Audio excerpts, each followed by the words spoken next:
Bonjour à tous et bienvenue sur Digital 101. Aujourd'hui, on va voir comment faire un tuto sur la désintégration. Alors, on va commencer tout de suite par dupliquer le calque et extraire cette jolie demoiselle. Donc, qu'est-ce que la désintégration? La désintégration, c'est de faire un semblant d'effet que la personne commence à disparaître d'un endroit et puis se volatilise vers un autre. Donc on va essayer de faire tout ça dans ce tutoriel en espérant que ça puisse vous plaire.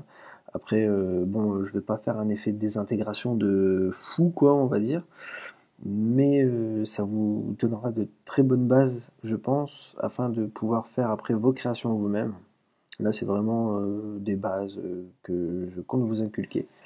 Donc voilà, on va améliorer le contour, on va décontaminer les couleurs, on va prendre ce qui est à prendre. Et avec nouveau calque masque de fusion. Donc voilà, maintenant on a notre personnage, donc on va faire un pomme I pour inverser, pour juste avoir notre personnage. Et voilà, et maintenant on va mettre un arrière-plan blanc pour revenir à notre image de base.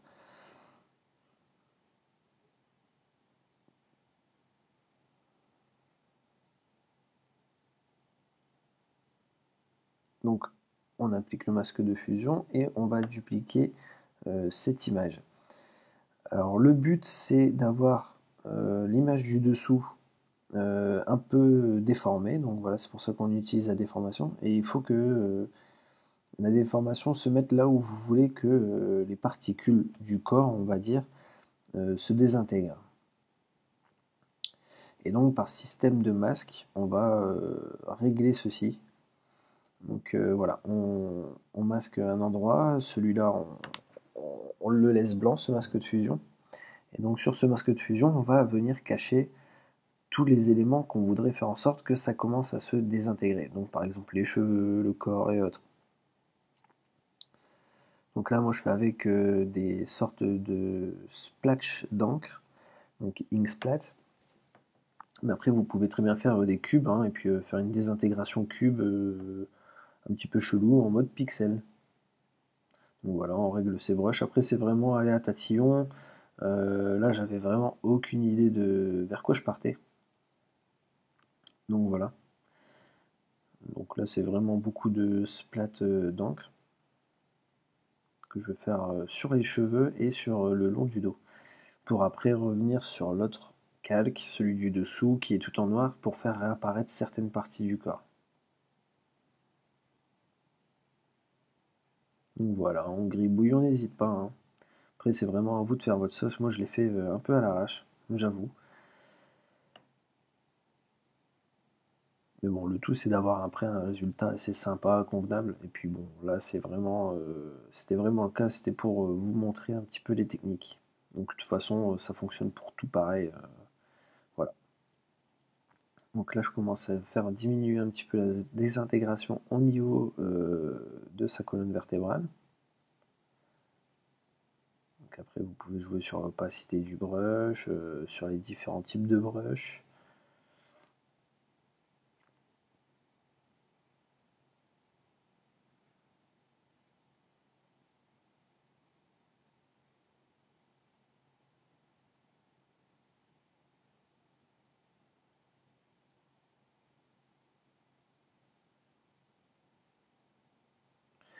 Dès que vous avez un bon résultat au niveau de la désintégration, on va dire, où l'on enlève de la matière, vous pouvez partir sur l'autre et rajouter de la matière avec les brushes, donc avec le pinceau en blanc pour faire réapparaître. Et donc là commence la magie de la désintégration. Donc on va penser que les parties du corps sont en train de partir vers l'arrière ou autre, on ne sait pas trop comment par ces splatchs d'encre. Et c'est ça qui donnera tout l'effet. Donc après vous pouvez jouer avec tout, il n'y a pas de souci. N'importe quel type de brush, je le répète. Tout c'est d'avoir un effet assez sympa. N'hésitez pas à abuser des pommes Z si jamais ça ne vous convient pas. Et du coup en fait en faisant un masque de fusion avec le calque déformé, ça permettra de garder les couleurs de peau, les éléments comme les cheveux qui sont assez complexes qu'on ne pourrait pas reproduire avec un pinceau ou bien si, mais en prenant énormément de temps et puis là on le fait de manière rapide. Donc là j'ai décidé de faire une désintégration un peu avec de la fumée pour faire un petit côté, je sais pas, à vous de voir si vous trouvez l'explication. Donc là c'est un échec avec ce brush. Et donc voilà, après là je monte plusieurs brushes, hein, c'est vraiment histoire que vous puissiez voir qu'il peut y avoir des effets vraiment sympas avec des brushes n'importe quoi. Donc il y a ça, je peux vous conseiller surtout les brushes de fumée, les brushes carrés aussi pour faire un effet pixel comme je l'ai déjà dit, et puis les brushes de jet d'encre. Donc du coup voilà, on va arriver vers la fin du tutoriel, excusez-moi. Donc là c'est vraiment, je tâtonne un petit peu avec le brush de fumée, histoire de donner un petit peu plus d'effet. Mais bon, l'essentiel c'est que vous ayez compris, donc j'espère que vous avez compris, excusez-moi. Et si vous avez compris, que vous avez plutôt bien aimé, faites-le moi savoir. Il y a beaucoup de réactions en ce moment sur la chaîne YouTube, donc je trouve ça plutôt sympa. Et puis bon, n'hésitez pas à faire part de vos commentaires.